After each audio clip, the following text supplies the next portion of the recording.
La Défense voudrait saluer le travail remarquable et extrêmement approfondi de la Cour d'appel de Angers. Nous avions déjà eu le sentiment de faire l'objet d'une écoute exceptionnelle et d'une justice qui avait cœur d'aller au fond des choses et de comprendre les enjeux qui étaient en œuvre. À ce titre, M. Vecchi est servi par une justice française remarquable. Voilà, nous souhaitons l'indiquer parce qu'il y a une telle pression sur M. Vecchi. Nous l'accompagnons depuis si longtemps dans ce combat titanesque avec les Italiens qu'il faut le dire. C'est une justice et une décision qui va dans le sens de la défense aujourd'hui.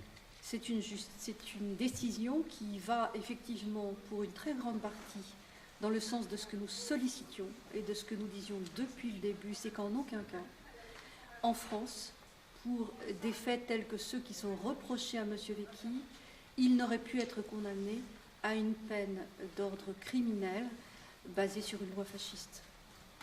Et la juridiction française dit que analyse des faits les uns après les autres de ce qui est imputé à M. Vecchi, sans qu'il soit absolument démontré pour tout qu'il a effectivement participé à ces faits, puisque pour certains d'entre eux, la Cour à Angers dit que la proximité d'une personne à côté de faits commis par d'autres ne peut évidemment pas donner à une condamnation de cette personne.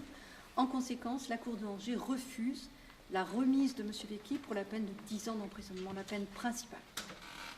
C'est donc oui une victoire, en même temps que la Cour, on peut penser que ça n'est pas illégitime, pose sur le surplus, c'est-à-dire sur une peine résiduelle qui concernait d'autres faits beaucoup moins importants, de l'exécution de ce reliquat de peine en France. Et donc la procédure exige qu'il y ait un supplément d'information qui soit ordonné pour que l'Italie prenne position. C'est-à-dire qu'en l'état, il y aura à nouveau une nouvelle audience pour statuer sur cette... Il y aura une nouvelle audience exclusivement sur le reliquat de peine, car la question principale a été tranchée et M. Vecchi a eu gain de cause. Donc à ce jour, si on comprend bien, c'est qu'il n'est pas sommé effectivement de purger cette peine. Il y aura avant cette audience qui doit statuer si effectivement il l'effectuera en France ou en Italie, c'est ça ? C'est une autre étape du combat de la défense. Donc nous verrons.